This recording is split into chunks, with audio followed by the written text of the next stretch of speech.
Hi everyone, my name is Stephanie. I'm a preschool special education teacher in Connecticut, and for the past couple of weeks, I have been distance learning. So I wanted to come on here and tell you a little bit about how that's been going.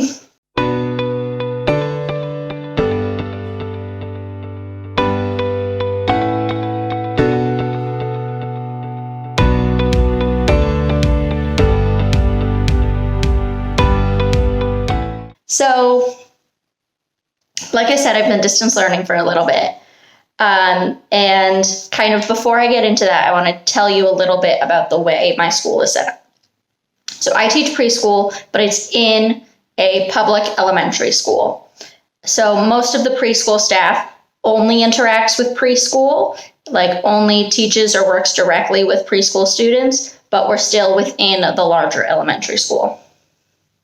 So we had a couple of teachers who were in contact with someone who had been sick, and so they had to quarantine. And it ended up being, we have 28 staff that works directly with the preschool. And I want to say we had like 12 people left because the majority of people had to quarantine. So it was a hot mess. There was no way that we could actively support these students with less than half of our staff. It wasn't going to work. So they decided that the preschool only would be distance learning until all of our staff could come back. So there were still kids in the building from the upper grades. Preschool wasn't in the building. So what we did is all of the staff who wasn't quarantined had to be in the building teaching from school, and then the kids were learning from not school. So I have 19 kids on my caseload. 2 of them are integrated into my room from a different home teacher. Their home room is with a different teacher. So she took charge of them and was doing their distance learning. And then I did distance learning for the other 17. So I have my 2 classes, right? My morning and my afternoon. Now we found out that we were distance learning after the kids left. So I had sent some stuff home with my afternoon kids because we were kind of getting that vibe that maybe something would happen. So I sent stuff home with my afternoon kids, but I hadn't with my morning. So it was, just really hectic because I had families messaging me after school saying what are we doing about tomorrow? And I was like, I have no idea. I just found out too, so I was able to kind of talk with the other staff and plan things out. And we found out Wednesday afternoon that we would be distance learning starting the next day on Thursday. So on Thursday, I was like, we are just making this a technology day. I'll have some live sessions, but let's just focus on getting kids connected. My school has provided iPads for all the students, so that way they are able to access things. We've been doing stuff to help them, if they need a hotspot or, internet connections like that, we're able to kind of work with them. But as far as I know, everyone in my family has access to internet and they now have the iPads. So on Thursday, I made it a very let me help walk you through the tech stuff. Because we use the iPads in school, the kids have some sort of knowledge of how to get onto Seesaw, which is the learning platform that we use. But there are also some other things on there that the kids haven't been using, like Google Meet. They don't know how to access that. So I was making sure that families knew how to get onto Google Meet. We have to go in through this launch thing, right? We're using Launchpad, but I've used other ones in different school districts. So basically, it's you log in once and you're set kind of thing, right? So I had to teach everybody how to do that first initial login. And then I was getting emails from families saying, the password you gave me isn't working. And I was like, oh, no. And then there were a bunch who, I had the wrong password in, my system because I can access everybody's, usernames and passwords. But the passwords that I had were wrong. And the passwords families had been given at the beginning of the year were different. So it was a bit of a hot mess, but I got the majority of people on Thursday. And I kind of put everything together in one Seesaw activity and said, like, here's the links to our Google Meets, and do this activity and that activity and that activity. And I put it all in one big like Seesaw activity, one file, essentially, so they wouldn't have to kind of click through. And then I found that was a bad way to do it. I kept getting kids sending me stuff that wasn't finished because we've been teaching them how to click the submit button. But when you have so many things in one, you have to like save it, but just as a draft and not submit it. So it was a mess. And I realized like that was not the right thing to do. So Friday we moved on and we made it like the official distance learning schedule. So the school has given me a schedule that I kind of have to follow when we're distance learning. Like I can tweak it a little bit, especially because like I have a morning and an afternoon, so trying to make things fit. But basically, on a typical day when kids are in class, my lunch hour is the time where I have like all of my meetings, and then I have a prep in the morning and a prep in the afternoon, like in the middle of those sessions. But when we're distance learning, that like hour-long lunch/meeting time and my prep time is all moved to the end of the day. So rather than finishing at 3:15 or 3:30, whatever, we would finish at 2:00 and I'd have all of my stuff afterwards. So that definitely messed with families because, they have a certain time off of work. They have, certain babysitter schedules, whatever. So that was tough for some families, but I, tried to explain to them that that was a district thing. And we worked with families, and we were flexible. I understand that there are families who are working all day and grandma doesn't know how to, work the internet. That's fine. So we just we worked with families to help them and support them in any way that we could. And as long as students got something done, then we were happy. So even if some of my kids had to wait, until 6:00 when mom got home and could help them with the iPad, then that was fine.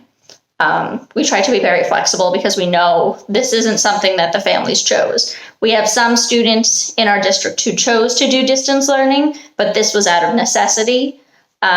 So we know that it messed with like work schedules and stuff. So we were very flexible about that. But anyway, starting on Friday, we made things a little bit different and we used like our actual schedule that we're going to be using if we have to go to distance learning again. So I had like a morning meeting where the kids would log on and we would, do our typical morning meeting things, where we would do, like our hellos. So we do a greeting, we do a share, we do an activity, and we do a message. That's part of Responsive Classroom. That's like the 4 steps to their morning meeting. So we do that. And then I'd have a time where I'd assign a literacy activity. So that would be to read a book.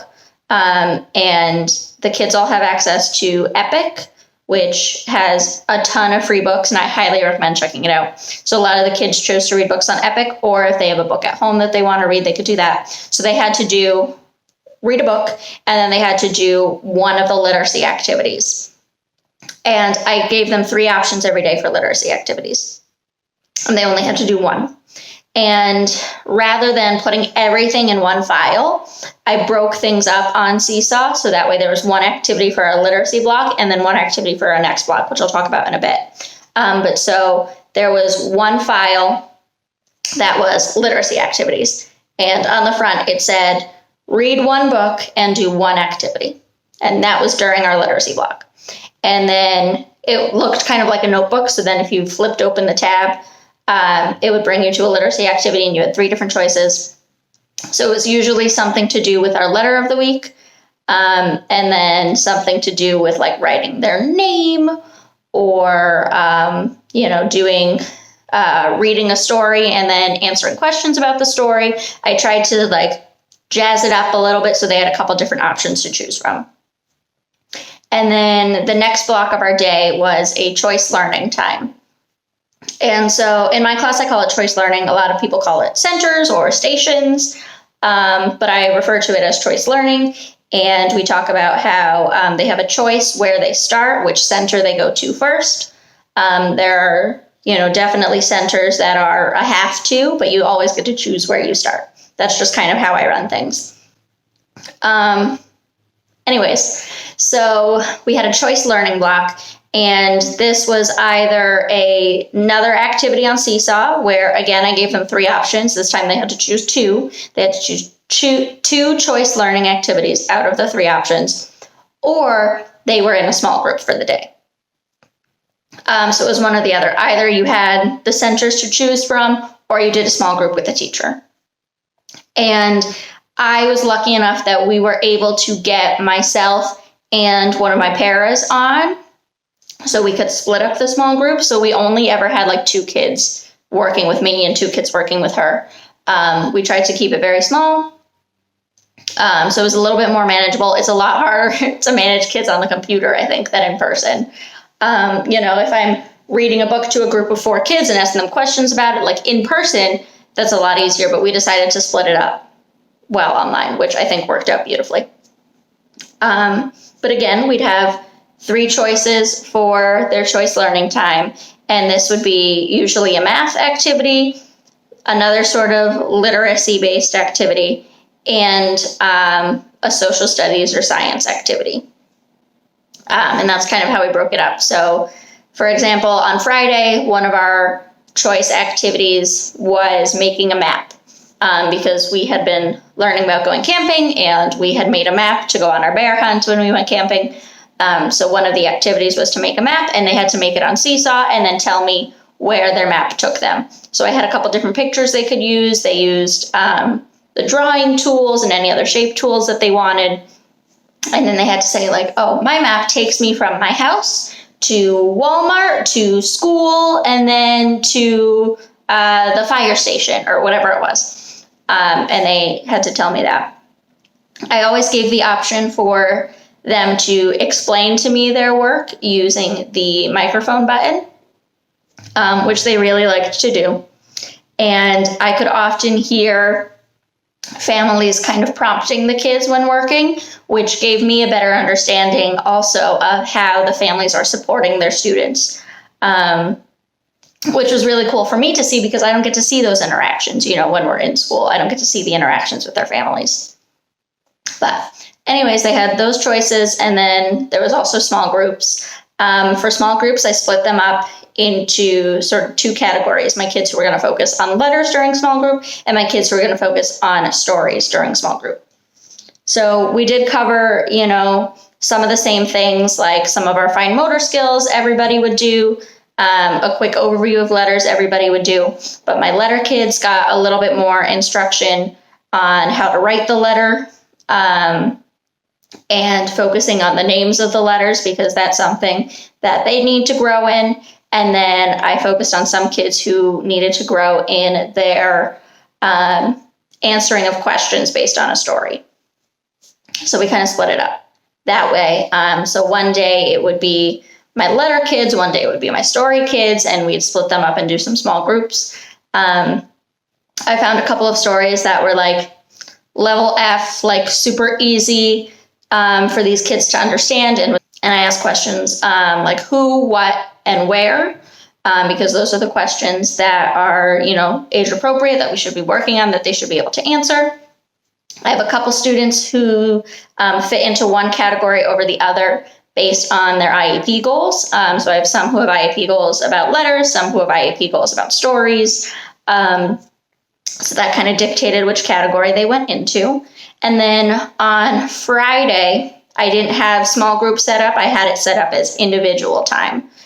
So I worked with some individual kids who had IEPs, who needed that sort of one-on-one attention to either work on stories or letters or whatever it is.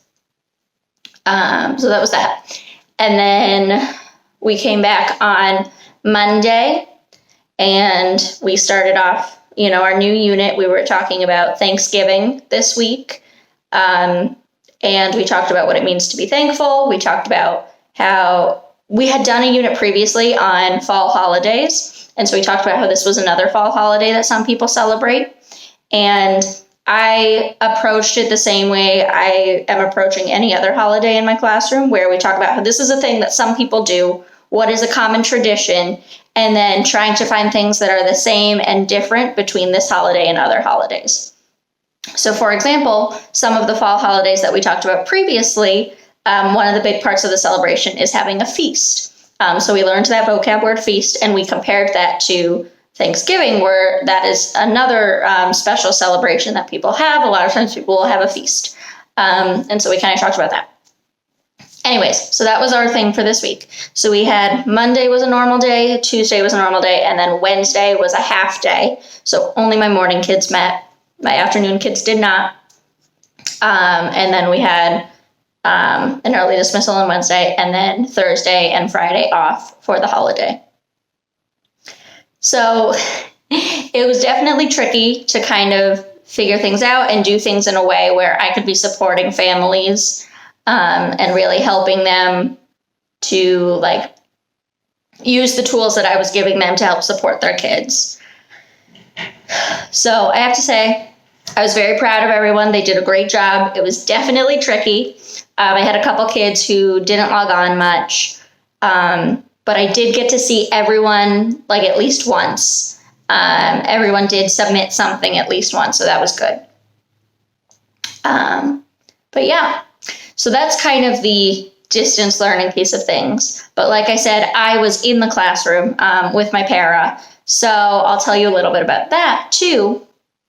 In that we got so much done in the classroom. Like there's no way we would have been able to get anything like this done if we hadn't gone to distance learning. So I'll put in some videos that kind of explain some of the things that we did, but I am so happy with how the classroom looks. It looks so clean. Like you can see, like they do the floors a couple times a week for us, but also like we had time to go in and sweep and clean things up. So the floors look really nice. The tables are clean. It's beautiful. And then we also kind of got to go through some of the like shelves of stuff that I had just kind of like shoved away because I didn't know what to do with them. So we went through those, figured out what was in the cabinets, what was on the shelves. I have these boxes of like activities and books and things by month.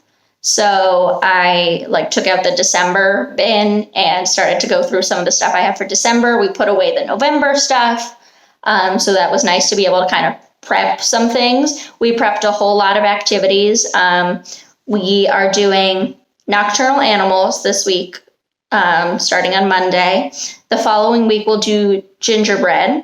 And then the next week and a half after that, we'll talk about winter holidays. So like I said, we've done some fall holidays, but we're going to do winter holidays for the week and like a half before we go off on winter break. So we got to like take all those things out, prep everything. We prepped a whole lot of activities for my nocturnal animals activity that we're going to do.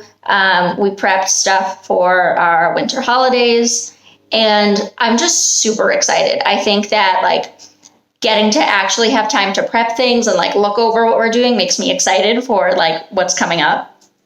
So that's going to be really fun. But yeah, we prepped a lot, and like there's no way we would have been able to get like this far ahead. Like I am a month prepared. Like I'm never a month prepared. Like I'm barely even a day prepared most times, you know? So that was nice to be able to have that time to kind of prep things. We also did a whole lot of organizing. So we got everything labeled. There was one set of labels that I wanted double of because I have a morning class and an afternoon class. So I thought I printed out double, but I guess I only printed out one set.